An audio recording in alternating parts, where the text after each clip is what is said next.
I saw a post on Reddit there last week, and it was by a guy who was currently living in Ireland but was not originally from Ireland, and he was wondering whether, for some specific scenarios, whether he had to pay Irish capital gains tax on his investments. So there was a couple of responses below, but nobody mentioned the topic that I'm going to go through in today's video, and that's the remittance basis for tax. And I'm going to go through and explain exactly what it is, and it can be quite a good thing for people who are living in Ireland but not domiciled here. So let's go through it here briefly and just explain what it is. So firstly, if you're in Ireland and you're non-domiciled, you can be taxed on what's called the remittance basis for foreign income and foreign capital gains. So that basically means that you'll only be taxed from an Irish point of view on income and capital gains which you have brought into the country.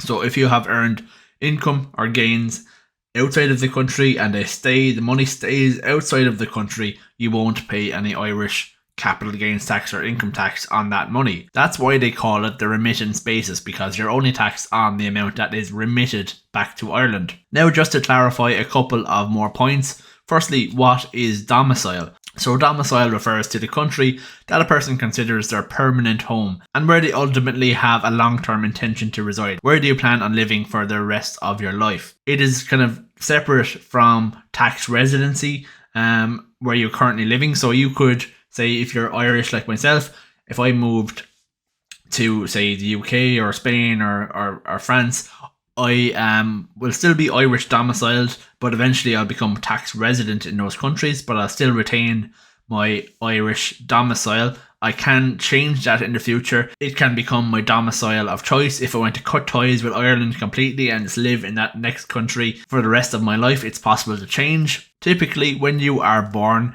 you acquire your domicile at birth, and it is usually the domicile of your father. So my father is Irish, so I am Irish domiciled. So that is just something that you need to understand firstly. Where is your domicile?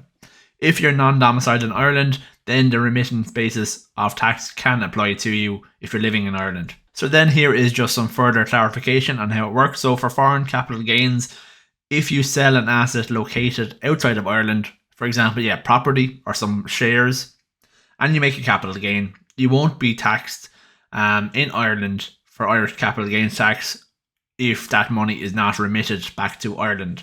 Now, it can be taxed obviously in other countries, but not in Ireland. And it doesn't mean that you don't pay any Irish tax whatsoever.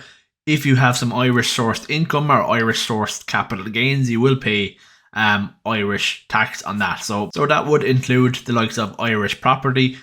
That's an Irish investment. If you sell that and make a gain on that, you're going to pay Irish capital gains tax. The remittance basis only applies to foreign income and gains. If you do, for example, make a capital gain and it is based in a foreign country, you could unintentionally remit that money back to Ireland and it fall into the remit of Irish tax. Here are just a couple of examples of kind of errors that people could make and actually end up unintentionally remitting that money that they've made abroad back into Ireland. Here are some common mistakes that people make. It could be a case where foreign income is indirectly remitted through a credit card payment, foreign bank transfers, or even payments for Irish expenses from a foreign account. So if the money is sitting abroad but you're using it to pay for stuff in Ireland, that is the same as remitting it back to Ireland. When they say remittance, it's not just a physical bank transfer from that foreign bank account back into Ireland. It also includes the use of that foreign income or gains to settle Irish expenses or debts. For example, using the foreign income to pay off an Irish mortgage,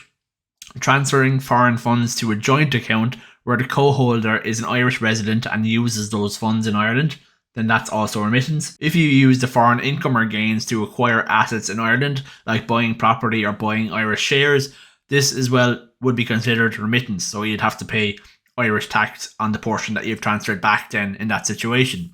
Another one you could get caught out with is if you take out a loan abroad and use the foreign income to repay it, the repayment could be treated as a remittance if the loan was used to purchase an Irish asset or to fund Irish living expenses. Even if you gift some money to an Irish resident as well, that will be remittance.